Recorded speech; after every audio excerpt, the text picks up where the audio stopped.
শিক্ষার্থী বন্ধুরা আসসালামু আলাইকুম। আশা করি তোমরা সবাই ভালো আছো। তো আজকে আমি তোমাদের সপ্তম শ্রেণীর স্বাস্থ্য সুরক্ষা বইয়ের তৃতীয় অধ্যায়ের 41 পৃষ্ঠার যে ছকটি রয়েছে আজকে আমি তোমাদের সেটা সমাধান করাবো।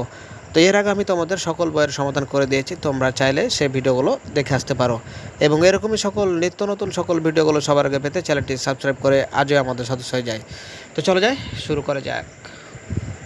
তো দেখতে পাচ্ছি এখানে বলেছে তথ্যগুলো যাচাই করি এবং তারা ছকে বলে দিয়েছে যে কোন প্রচলিত উপায়টি সঠিক, কোন প্রচলিত উপায়টি সঠিক নয় এবং কেন সঠিক বা কেন সঠিক নয়। তো চলে যায় আমরা ছকটি পূরণ করি। তো প্রিয় শিক্ষার্থী দেখতে পাচ্ছ যে এখানে ছকটি তোমাদের সুন্দর করে সমাধান করে দেওয়া হয়েছে।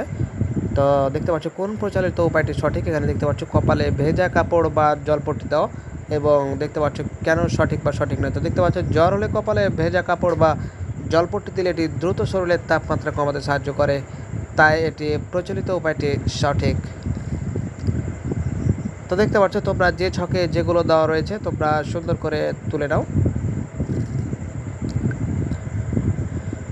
তো প্রিয় শিক্ষার্থী তোমাদের যে ছকে যেগুলো দেওয়া রয়েছে তোমরা সেগুলোতে সেটা বসিয়ে দাও, তাহলে হয়ে যাবে ইনশাল্লাহ। তোমরা সুন্দর করে এটা বসিয়ে দাও।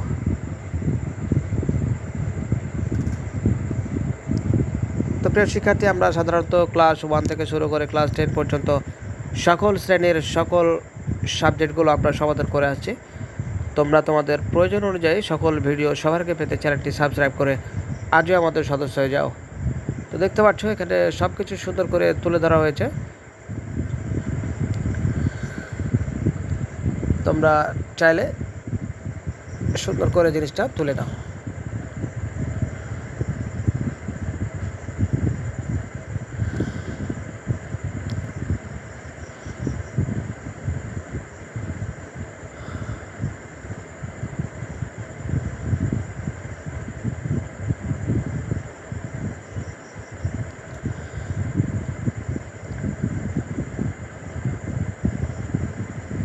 তো দেখতে পাচ্ছ আমাদের ছকটি শেষের পথে। ভালো থেকো, দেখা হবে পরবর্তীতে নতুন কোনো ভিডিওতে। সে পর্যন্ত আল্লাহ হাফেজ।